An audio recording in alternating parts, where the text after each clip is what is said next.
Hello दोस्त, welcome to my channel GS knowledge by engineer. मैं Chandrabhushan Kumar, electrical engineer, railway. आज हम लोग एक टॉपिक, बहुत मजेदार टॉपिक पढ़ने वाले हैं जिसका नाम है लाइट, यानी कि प्रकाश। तो आइए देखते हैं। प्रकाश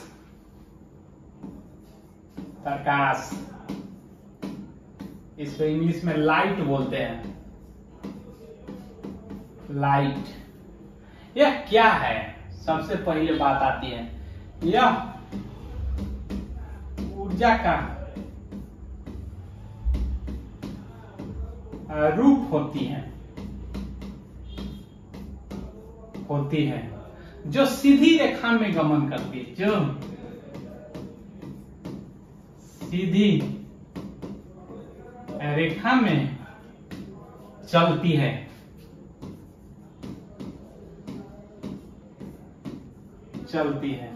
तो इसे क्या समझे? प्रकाश ऊर्जा का एक रूप होता है। तो हम कैसे माने कि प्रकाश ऊर्जा का एक रूप है? तो ऊर्जा क्या होता है? एक्चुअल में ऊर्जा क्या होता है? वह ऊर्जा कहलाता है जिसे काम करने की क्षमता को क्या बोलते हैं? ऊर्जा कहते हैं। फिर से देख लीजिए, कार्य करने की क्षमता को ऊर्जा कहते हैं। अर्थात जिससे काम होता है, जो काम कराता है, जैसे कि टेम्पू जो चलाता है, जिसके चलते चलता है, जैसे पंखा चलता है, ये सब जो कराता है वही ना ऊर्जा है भाई। तो क्या बोलते हैं? ऊर्जा कार्य करने की क्षमता है। तो हम कैसे जाने कि प्रकाश से कार्य होता है? टेम्पू चलती है, पंखा चलता है, बात आ रहा समझ में? अगर चलेगा तो हम जान जाएंगे वो ऊर्जा है, नहीं तो नहीं। तक देखते हैं कि ये तो ऊर्जा है, हम देख लिए, पढ़ रहे हैं कि क्या है, ऊर्जा है तो चलना चाहिए।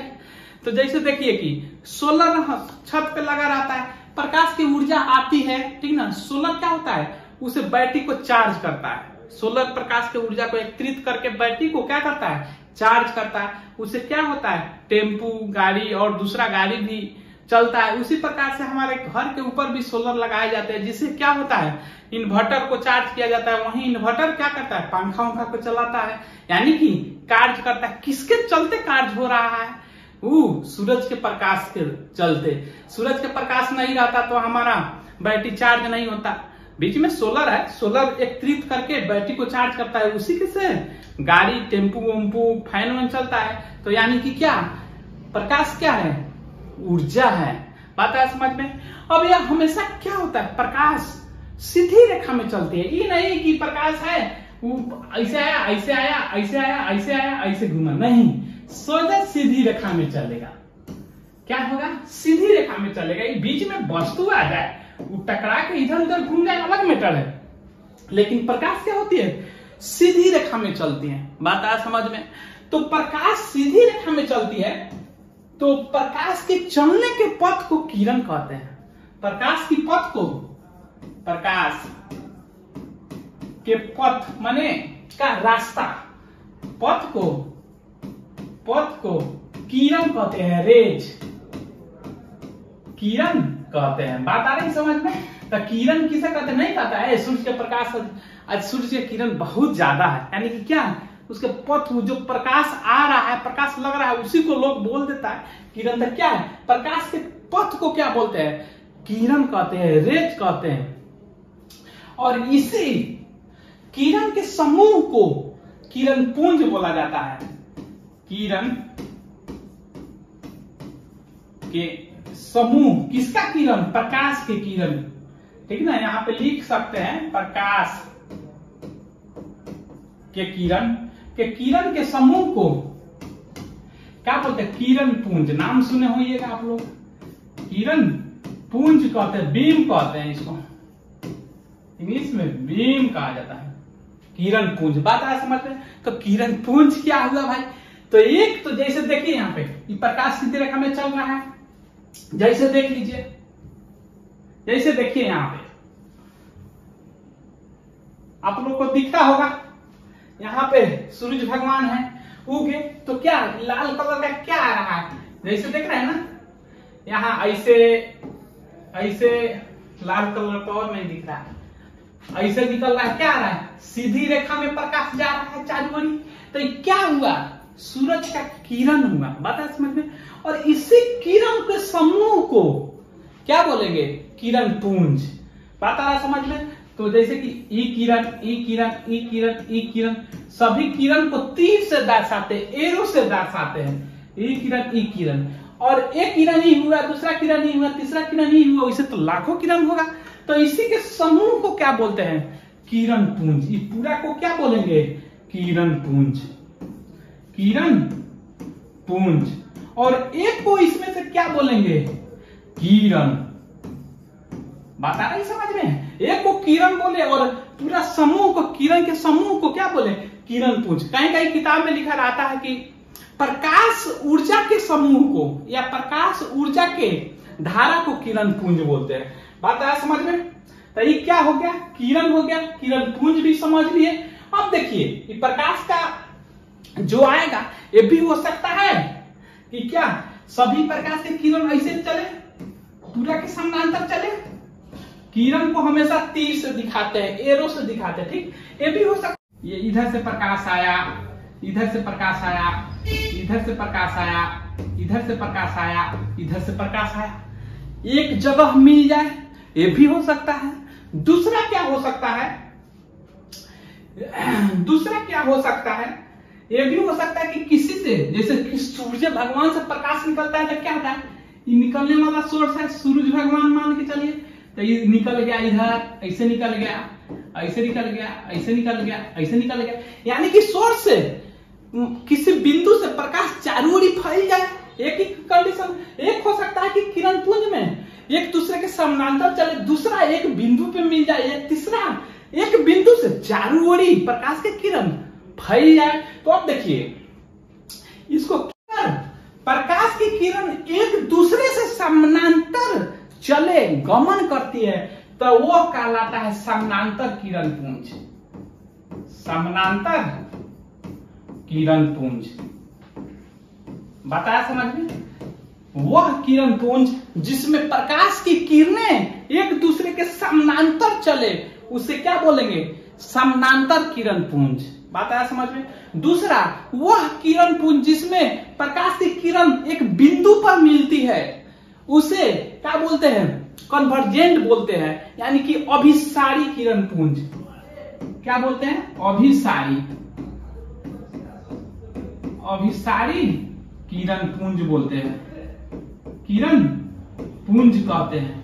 बात आया समझ में? तो एक क्या होगा? एक दूसरे के समानांतर चल रहा है, वो जैसे चल रहा है सीधे रेखा में, दूसरा भी। दूसरे केस में क्या हो रहा है कि एक बिंदु पर किरण आके मिल जाए, जैसे कि सोलर सेल में होता है, यहाँ पे सोलर रहता है घर पे रखा हुआ, तो क्या आता है? प्रकाश यहाँ से भी जाए, ऐसे भी, ऐसे भी, ठीक ना? ये सोलर है तो मिल जाता है। तो इसको ये क्या है? सोलर।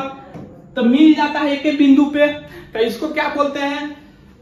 अभिसारी बोलते हैं, कन्वर्जेंट बीम बोलते हैं। एक चीज हो सकता है, यानी कि दूसरा हो सकता है कि एक बिंदु से चारों ओर प्रकाश फैले, जैसे कि फैल रहा है, निकल के क्या हो रहा है? चारों ओर फैल रहा है प्रकाश। तो इसको क्या बोलेंगे? वह किरण पुंज जिसमें एक बिंदु से निकल के चारों ओर प्रकाश की किरणें फैल जाती है, तो उसे बोलते हैं अपसारी। इसको क्या बोलेंगे? अपसारी। जैसे कि सूर्य भगवान से निकलने वाली किरणें, सूर्य से निकलने वाली किरण पुंज, किरण पुंज क्या होता है? सूर्य से निकल के चारों ओर फैल जाता है, उसे क्या बोलते हैं? अपसारी किरण पुंज बोलते हैं। बात आप समझ में? जैसे बॉल जल रहा है, बॉल से निकल के क्या होता है? चारों ओर किरण क्या होता है? फैलता है, उसे भी क्या बोलते हैं? उस किरण पुंज को क्या बोलते हैं? अपसारी किरण पुंज। तो समझ आया? प्रकाश विद्युत चुंबकीय तरंग होता है। यह विद्युत चुंबकीय तरंग होती है। अब यहाँ पे बात फंसता है कि विद्युत चुंबकीय क्यों कह रहे हैं भाई? और तो चुंबकीय यांत्रिक तरंग भी हो सकता है, तो इसको विद्युत चुंबकीय ही क्यों कह रहे हैं? तो वह तरंग जिसको संचरण के लिए या गमन के लिए कोई माध्यम की आवश्यकता नहीं पड़ती है, उसे विद्युत चुंबकीय तरंग कहते हैं। फिर से समझ लीजिए विद्युत चुंबकीय तरंग क्यों प्रकाश को कह रहे हैं। वो तो विद्युत चुंबकीय तरंग होता है वह तरंग जिसको चलने के लिए कोई माध्यम की आवश्यकता नहीं होती है, उसे विद्युत चुंबकीय तरंग कहते हैं। जैसे कि ठोस चाहिए, द्रव चाहिए या गैस चाहिए बहने के लिए, चलने के लिए, तो इसको आवश्यकता नहीं पड़ता इसे विद्युत। जैसे कि यांत्रिक तरंग वह तरंग होता है जिसको चलने के लिए, गमन के लिए माध्यम की आवश्यकता होती है, चाहे ठोस हो, द्रव हो, गैस की आवश्यकता, माध्यम माने ठोस, द्रव, गैस की आवश्यकता पड़ती है। जैसे कि हम बोल रहे हैं, आवाज निकल रहा है, ध्वनि निकल रहा है, तो ये यांत्रिक तरंग है। इसको निर्वात में कर दीजिएगा, माध्यम नहीं दीजिएगा, यानी कि ठोस, द्रव, गैस नहीं दीजिएगा तो ये चलेगा नहीं। तो इसको सुनते होइएगा कि ध्वनि निर्वात में सुनाई नहीं देता है, जबकि प्रकाश क्या निर्वात में सबसे अधिक इसका चार्ज होता है। बात आ रहा है समझ में कि विद्युत चुंबकीय तरंग क्यों कहते हैं, क्योंकि प्रकाश के चलने के लिए माध्यम की आवश्यकता नहीं होती है।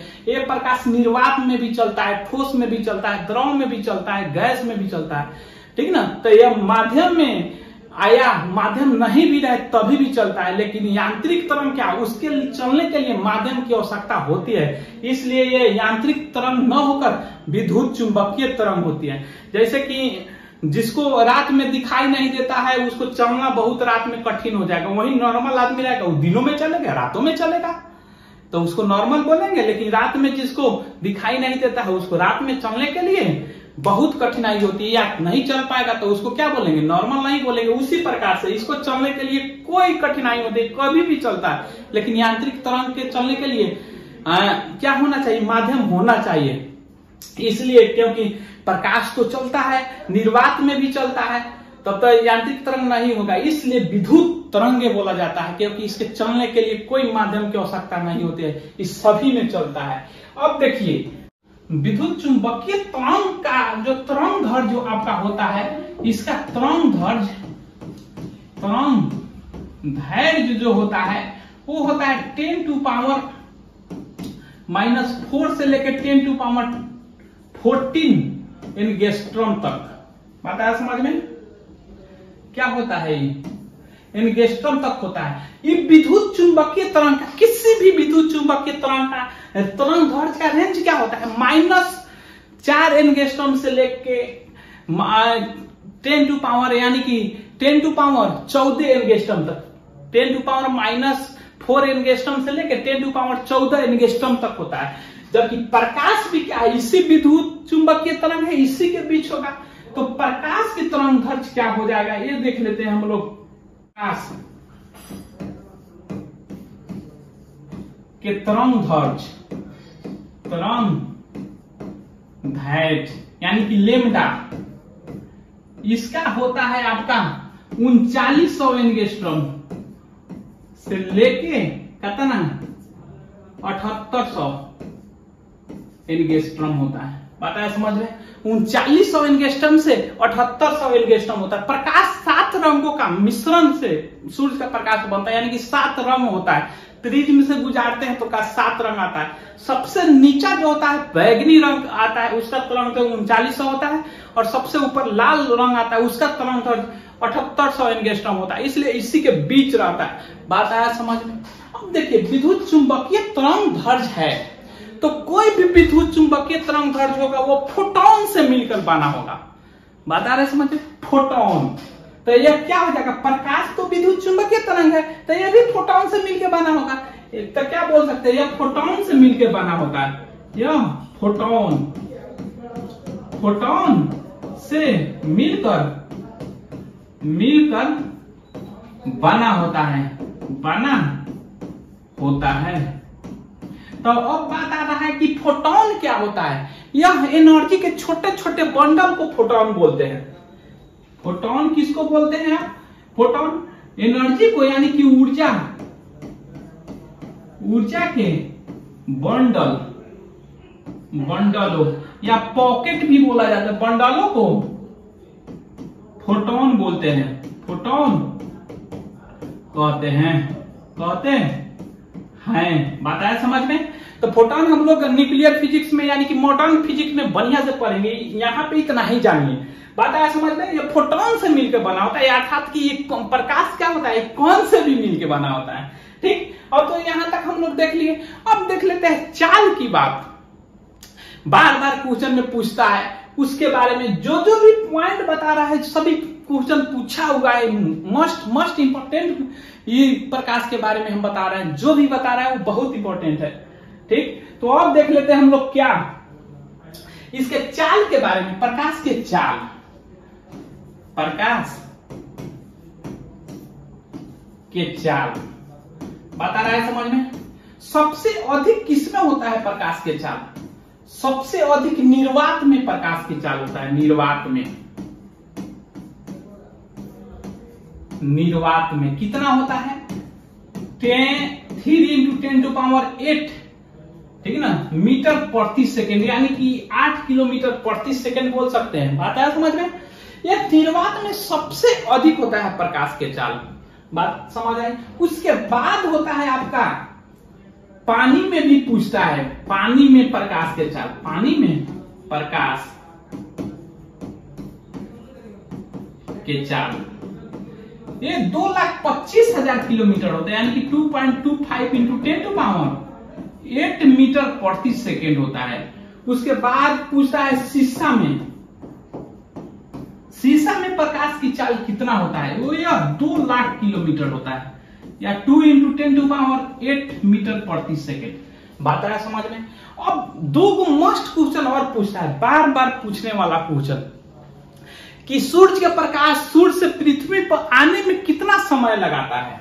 ठीक, कितना समय लगाता है, यहीं पे लिख देते हैं।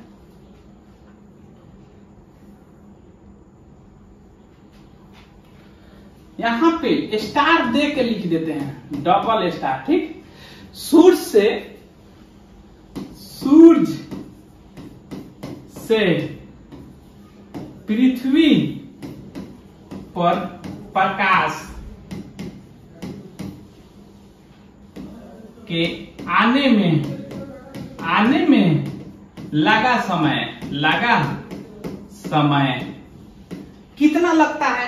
8 मिनट, यहां पे लिख देते हैं 8 मिनट 16.5 सेकेंड, यानी कि 16.6 सेकेंड लगता है। बात है समझ में? कितना लगता है? कहीं कहीं 8.5 मिनट भी दे देता। 8 मिनट 16.6 सेकेंड लगता है शुरू से पृथ्वी पर आने में। ठीक ना, तो शुरू से आता है तो बीच में चंद्रमा पड़ता है, तो चंद्रमा से कभी कभी क्वेश्चन पूछा हुआ है, चंद्रमा से टकराकर, सूर्य के प्रकाश चंद्रमा से टकराकर पृथ्वी पर कितना देर में पहुंचती है। ठीक ना, तो यहां पे देख लीजिए, चंद्रमा से टकराकर पृथ्वी पर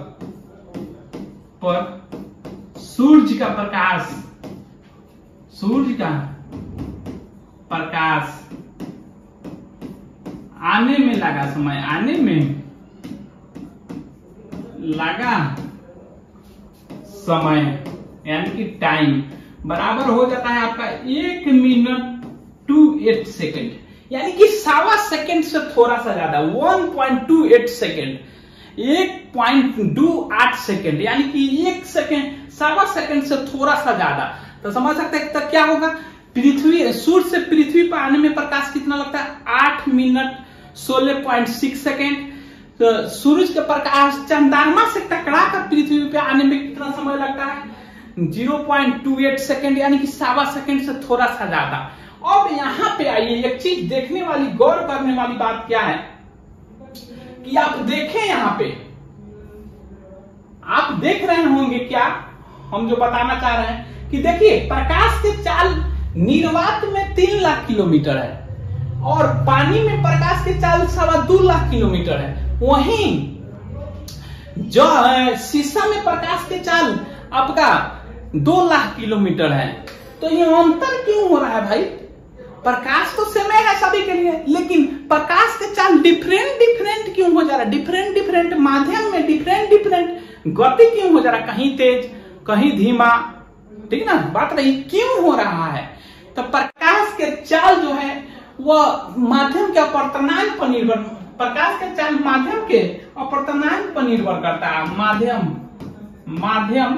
माध्यम क्या, पानी हुआ, जैसे कि क्या शीशा हुआ, ये सब क्या माध्यम हुआ, शीशा etc के अपवर्तनांक पे,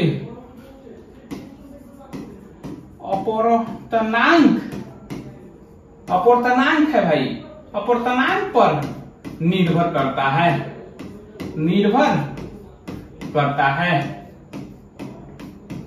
तो ये अपवर्तनांक क्या होता है, अपवर्तनांक क्या होता है, यानी कि म्यू, यह होता है निर्वात में प्रकाश के चाल बट्टा माध्यम में प्रकाश के चाल। निर्वात में प्रकाश के चाल, बात आ रहा है समझ में, बट्टा माध्यम में प्रकाश के चाल, माध्यम में प्रकाश के चाल, बात आ रहा है समझ में। तो म्यू बराबर क्या लिख सकते हैं, सी माने प्रकाश की चाल 8 किलोमीटर पर सेकंड, 3 × 10⁸ मीटर प्रति सेकंड, भी माध्यम में प्रकाश की चाल। तो आप ही बताइए, जिसका अपवर्तनांक ज्यादा तो उसमें क्या हो जाएगा, भी क्या हो जाएगा, डिनोमिनेटर वाला कम होगा तब ही ना पूरा मान ज्यादा होगा, तो प्रकाश की चाल कम। बताया समझ में, जिसका अपवर्तनांक ज्यादा प्रकाश की चाल उस माध्यम में कम, और जिसका अपवर्तनांक कम उसमें प्रकाश की चाल ज्यादा। ये क्वेश्चन पूछा हुआ था। और एक और क्वेश्चन पूछा था कि समुद्र के पानी में कितना अंदर तक प्रकाश जाती है। तो नोट करके लिख लीजिए मेरे दोस्त, नोट, ठीक ना। समुद्र के 200 मीटर तक प्रकाश जाती है, प्रकाश जाती है। यही तो आशा करते हैं कि जितना भी पढ़ाया आप लोग को समझ आया होगा।